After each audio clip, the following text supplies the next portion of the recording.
Hey, bonjour à tous, Renaud Richer ici, naturopathe, coach spécialisé en neurosciences. Et je reviens vers vous aujourd'hui dans ce cours de naturopathie gratuit du lundi en ligne avec un sujet qui m'a beaucoup inspiré, un sujet que j'ai vraiment eu envie de vous partager parce qu'il s'adresse aussi bien à des naturopathes, à des professionnels de santé dans le domaine des médecines douces, ou bien à des gens qui sont passionnés par la santé, qui ont vraiment envie de prendre soin de leur propre santé ou de celle de leurs proches. Ça s'adresse à tout le monde et du coup j'avais envie de vous partager les 7 étapes pour arriver à un état de guérison, d'amélioration de la santé, ou bien tout simplement ce qu'on appelle l'auto-guérison. Donc déjà, avant de rentrer dans le vif du sujet, merci infiniment pour tous vos partages, pour tous vos likes, tous vos commentaires, tous vos abonnements. Ça me fait chaud au cœur. Vous m'envoyez aussi énormément de messages via des emails, via les réseaux sociaux et autres. Ça me touche beaucoup. Vous êtes de plus en plus nombreux à me suivre. La chaîne dépasse 5000 abonnés. Je trouve ça fantastique, ça veut dire que vraiment il y a un engouement pour cette vision de la naturopathie et ça me fait chaud au cœur, donc continuez comme ça, merci sincèrement, franchement ça me touche et j'ai vraiment envie de vous partager du contenu de très bonne qualité, j'ai encore plein d'idées sur plein de vidéos, donc n'hésitez pas, vraiment vous contribuez à quelque chose qui est très important, donc merci.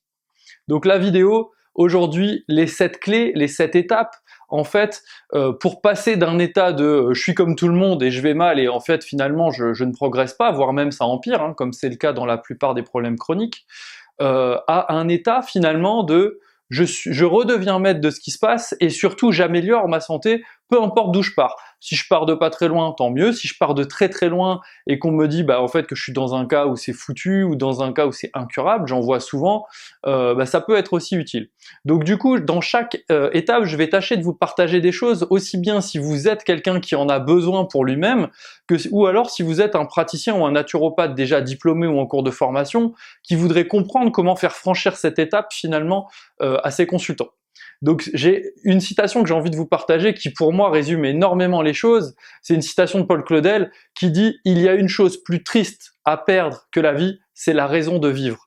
Et ça me paraît vraiment extrêmement important de vous partager ça dans le cadre de cette vidéo parce que souvent les gens en fait veulent aller bien, ils ont l'impression qu'ils veulent aller bien, mais finalement ils ont pas compris que si aujourd'hui ça ne marche pas et que la vie et la force vitale intelligente qui les anime, si aujourd'hui elle ne fait pas son travail pour stimuler leur auto-guérison, c'est parce que justement leur raison de vivre en fait n'est plus là, il y a plus de joie, il y a plus de but en fait, et malheureusement ça va plomber entre guillemets tout votre organisme.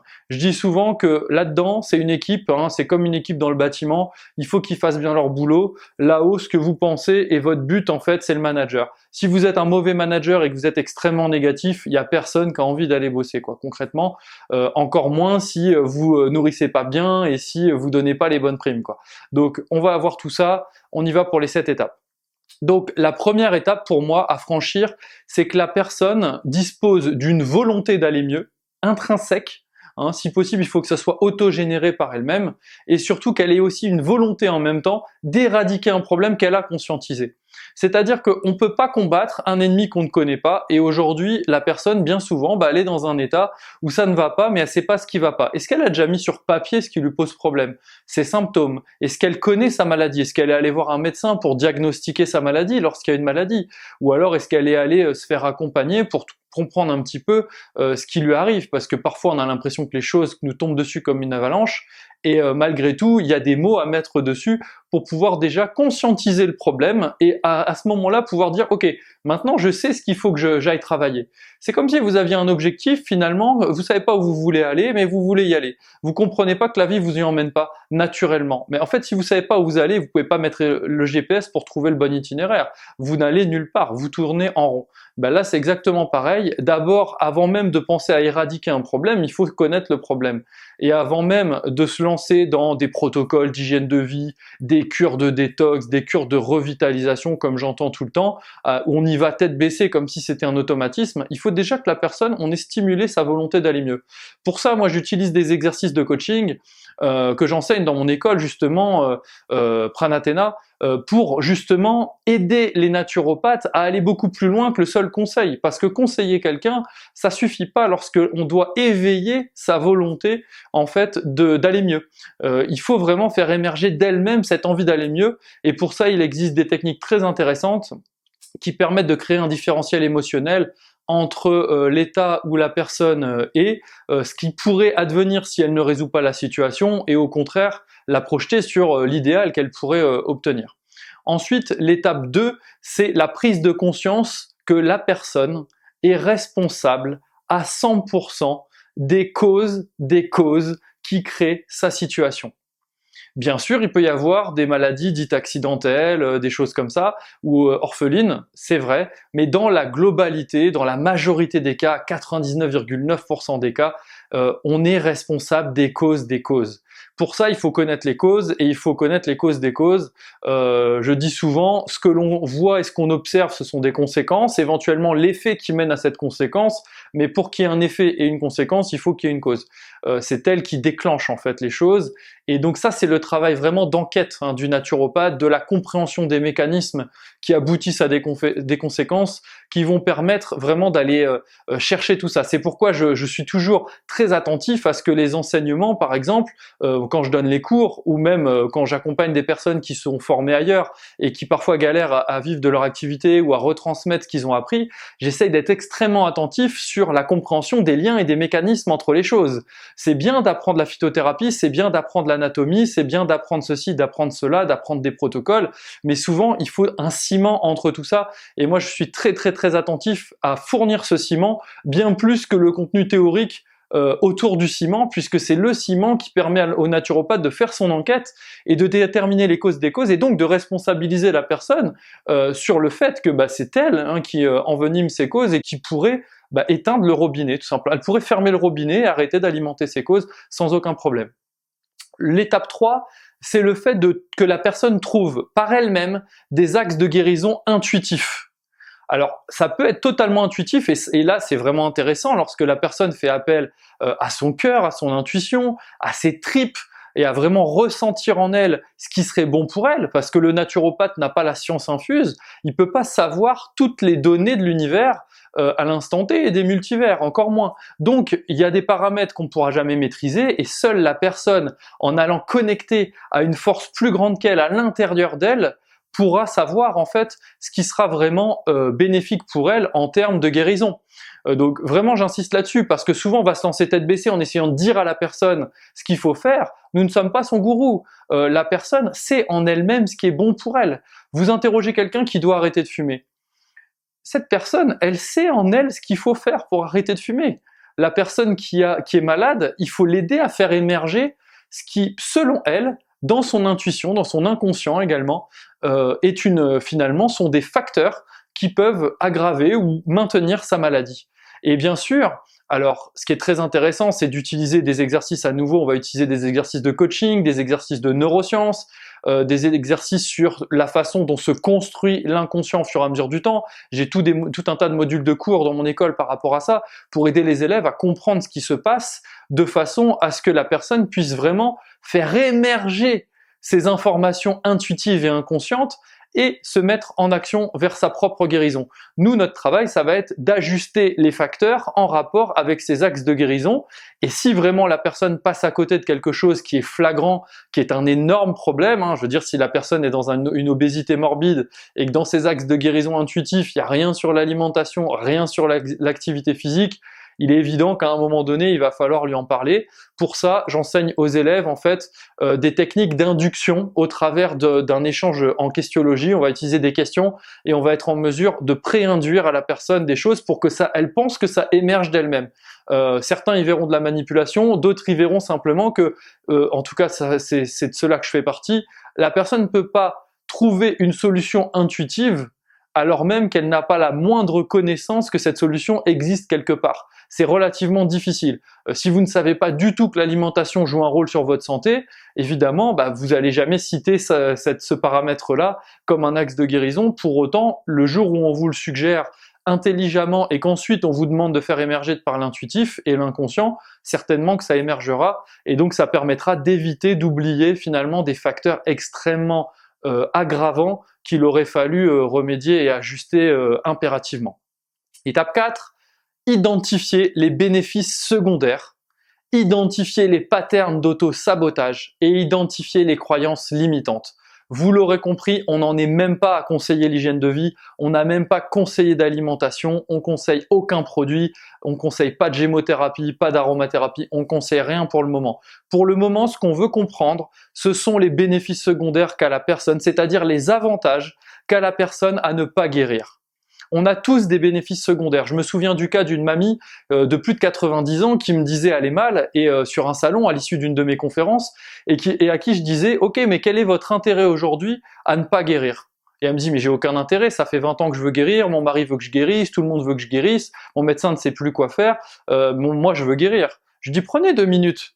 Réfléchissez, et je vous invite à le faire si vous êtes sujet à un problème de santé que vous n'arrivez pas à remédier depuis longtemps. Réfléchissez à l'avantage que crée ce problème de santé pour vous. On a tous un côté victime ou plaintif où on aime bien que les autres s'apitoient sur notre sort et soient là pour nous. Et bien cette mamie, après 2 minutes de réflexion, elle m'a dit « Ouais, c'est vrai, vous avez raison, monsieur Richer. Mon mari était commercial et il était peu présent pour moi.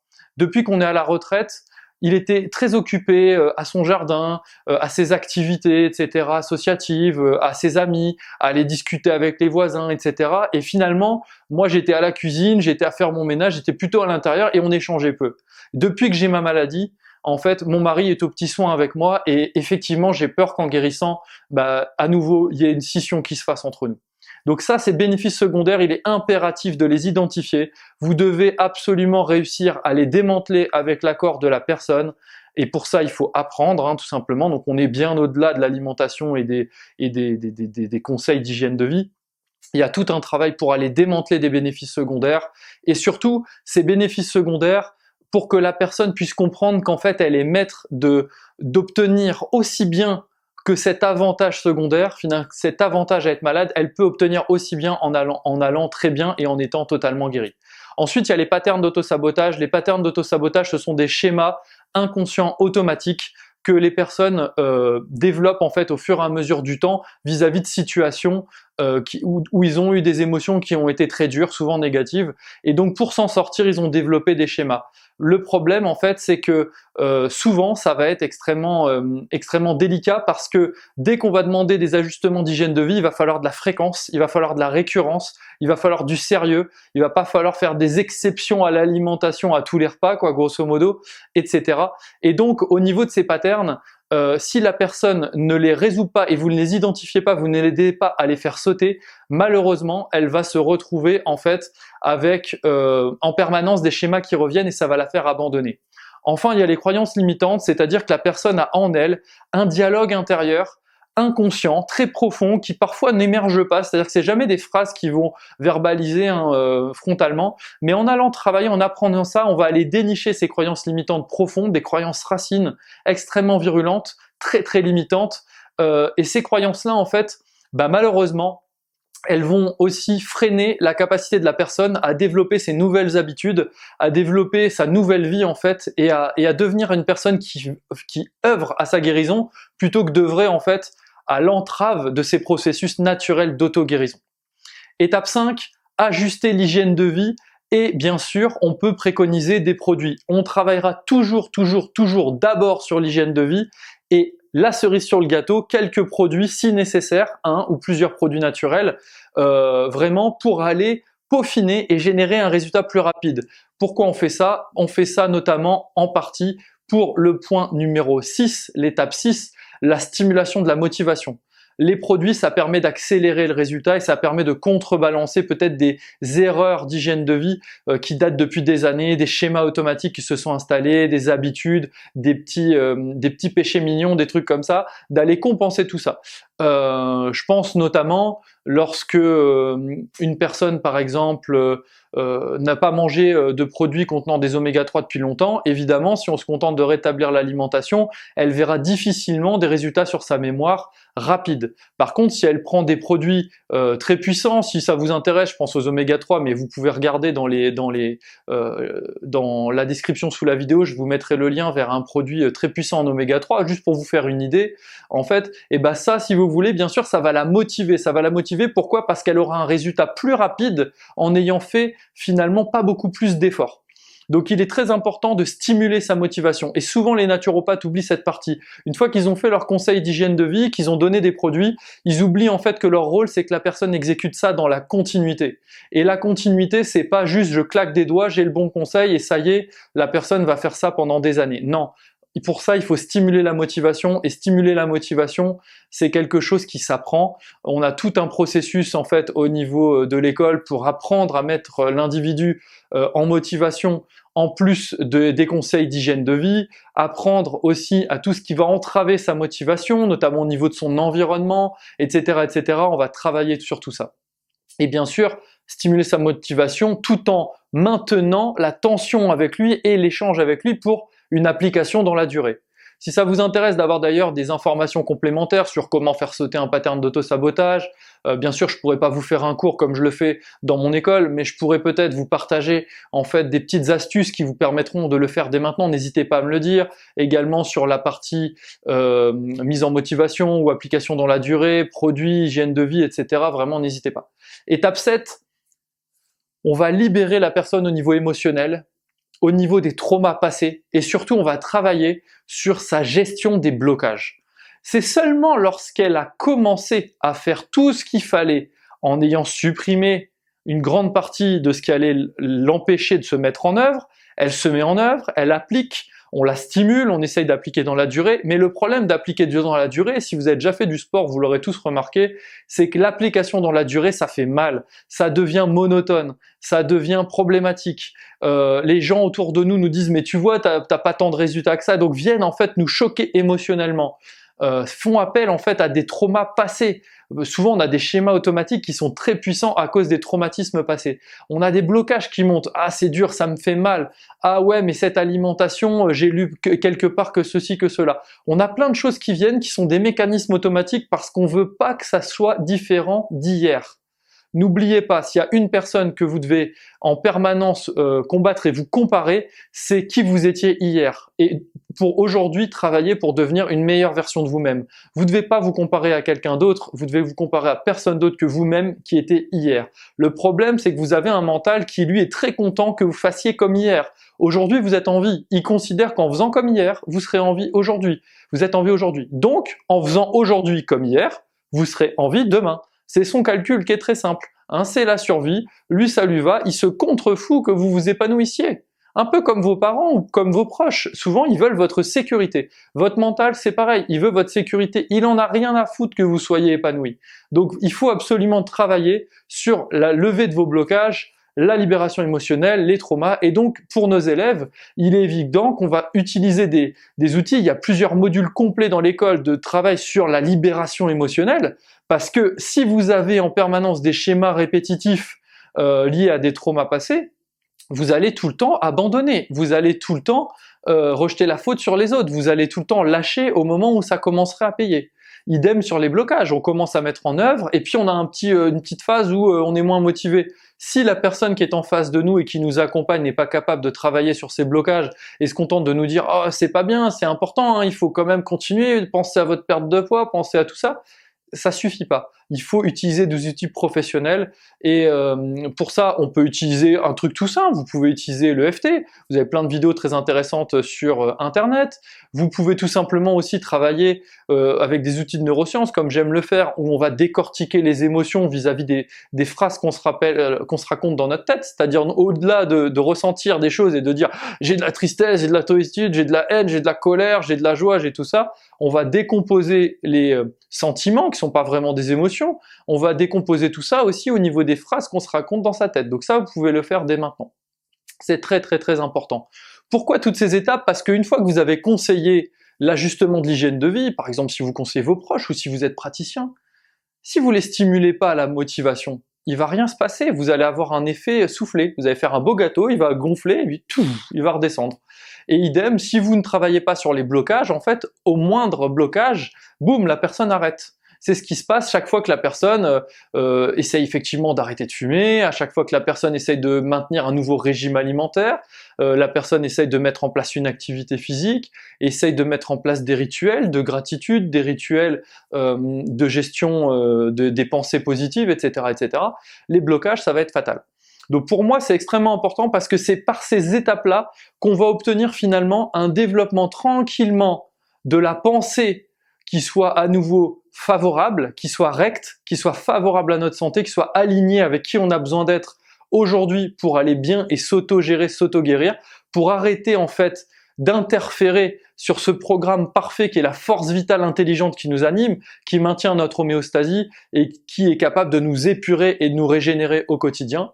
Donc vraiment, c'est très important de regarder ces différentes étapes, et si vous êtes déjà praticien ou en cours de formation, regardez si vous êtes à jour sur tout ça, s'il y a peut-être des étapes que vous avez des difficultés à franchir, partagez-moi en fait vos difficultés dans les commentaires. Et puis si vous envisagez de vous former à la naturopathie, n'oubliez pas que vous pouvez vous inscrire pour recevoir les 5 questions indispensables à se poser avant de valider en fait son choix de formation, quelle que soit la formation que vous vouliez faire, en e-learning, en présentiel, dans une école affiliée à la FENA, dans une école pas affiliée à la FENA, dans une école de province, dans une école d'une grande ville, peu importe. Pensez à vous inscrire pour recevoir ces différentes questions. Tous les jours, j'ai des gens qui m'envoient des mails pour me dire que ça les a beaucoup aidés et que ça leur a évité de faire un choix qui n'était pas le leur et qui était un choix qui leur semble après coup pas du tout judicieux. Donc vraiment, faites-vous plaisir.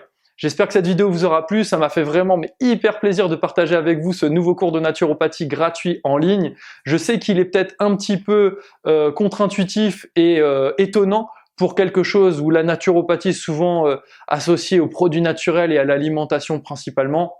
En tout cas, pour moi, il était fondamental. C'est impossible de vous donner des outils plus poussés si vous connaissez pas déjà les étapes pour les utiliser. Dites-moi dans les commentaires ce que vous en pensez. Dites-moi où vous en êtes. Dites-moi ce qui vous intéresse. Jusqu'à ma prochaine vidéo, je vous dis portez-vous bien, continuez à croire en vos rêves.